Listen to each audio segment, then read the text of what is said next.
Simbiosis merupakan suatu bentuk hubungan yang sangat erat antara satu spesies makhluk hidup dengan spesies makhluk hidup lainnya yang hidup bersama dalam suatu habitat. 1. Simbiosis mutualisme. Simbiosis mutualisme adalah hubungan antara dua makhluk hidup yang saling menguntungkan. Contohnya bisa kita lihat pada hubungan antara semut dan pohon paci. Jadi, kedua hubungan antara semut dan pohon sama-sama diuntungkan karena semut mendapatkan makanan dan tempat tinggal, sedangkan paci mendapatkan perlindungan dari hama. Selanjutnya, contoh kedua dari simbiosis mutualisme yaitu hubungan antara kupu-kupu dan bunga. Hubungan antara kupu-kupu dan bunga saling menguntungkan karena kupu-kupu mendapatkan makanan berupa nektar atau cairan manis dari bunga, sedangkan bunga terbantu berkembang biak sehingga bunga dapat menghasilkan biji dan tumbuhan baru. Jadi, hubungan ini disebut mutualisme karena keduanya saling menguntungkan dan saling membutuhkan satu sama lain.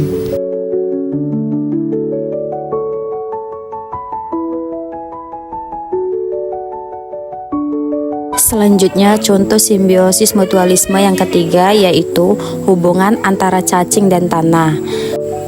Jadi, hubungan antara cacing dengan tanah sama-sama menguntungkan karena cacing mendapatkan tempat hidup dan sumber makanan dari bahan organik di tanah, sedangkan tanah menjadi lebih subur.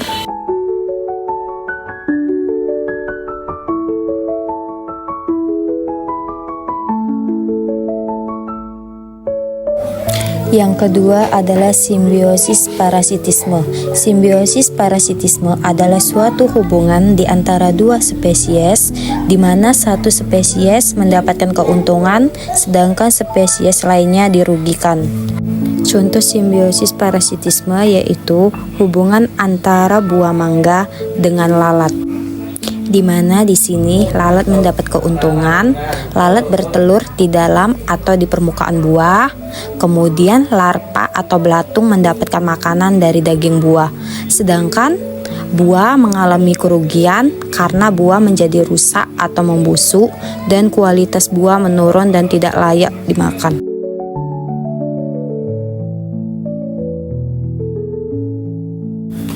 Contoh kedua simbiosis parasitisme hubungan antara pohon jambu dengan benalu, di mana tumbuhan benalu adalah pihak yang diuntungkan, sementara jambu pihak yang dirugikan. Benalu mendapat keuntungan menyerap air dan zat makanan dari pohon jambu, kemudian menggunakan pohon sebagai tempat hidup, sedangkan jambu kehilangan nutrisi yang seharusnya untuk pertumbuhan dan bisa menjadi lemah, pertumbuhan terhambat, dan bisa mati jika dibiarkan.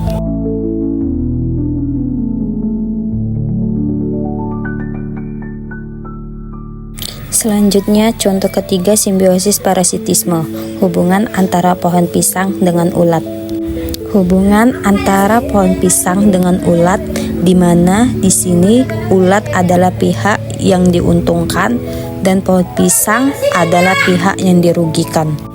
Ulat mendapat keuntungan dengan memakan daun pisang sebagai sumber makanan dan mendapat tempat hidup di tanaman, sedangkan pohon pisang dirugikan karena daun pisang menjadi rusak atau berlubang dan proses fotosintesis terganggu sehingga pertumbuhan tanaman bisa terhambat.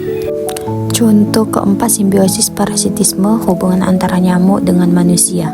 Nyamuk diuntungkan karena menghisap darah manusia sebagai sumber makanan dan untuk membantu proses berkembang biak. Sedangkan manusia dirugikan karena mengalami gatal, iritasi, dan bisa bertukar penyakit seperti demam berdarah atau malaria.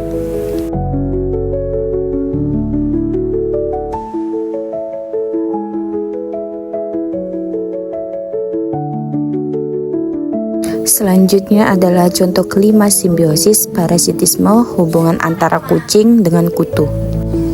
Jadi pihak yang untung adalah kutu, sedangkan pihak yang rugi adalah kucing. karena kutu hidup di tubuh kucing dan menghisap darahnya untuk mendapatkan makanan dan tempat hidup.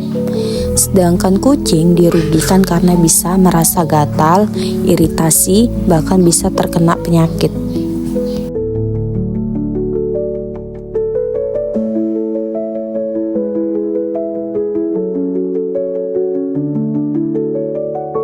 Selanjutnya adalah simbiosis komensalisme.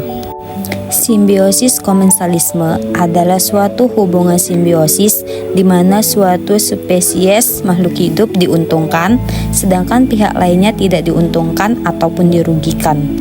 Contoh simbiosis komensalisme yang pertama, hubungan antara pohon serai dengan capung, di mana di sini capung menggunakan pohon serai sebagai tempat hinggap atau beristirahat, tempat mengintai mangsa atau serangga kecil. Sedangkan pohon serai tidak dirugikan maupun diuntungkan karena tidak mendapat pengaruh langsung dari capung. Contoh simbiosis komensalisme yang kedua, hubungan antara pohon sawit dengan pohon markisa. Markisa adalah tanaman merambat, jadi bisa memanfaatkan pohon sawit sebagai tempat untuk memanjat dan mendapatkan sinar matahari. Sedangkan pohon sawit tidak dirugikan maupun diuntungkan karena sawit hanya menjadi tempat tumpuan tanpa kehilangan nutrisi secara langsung.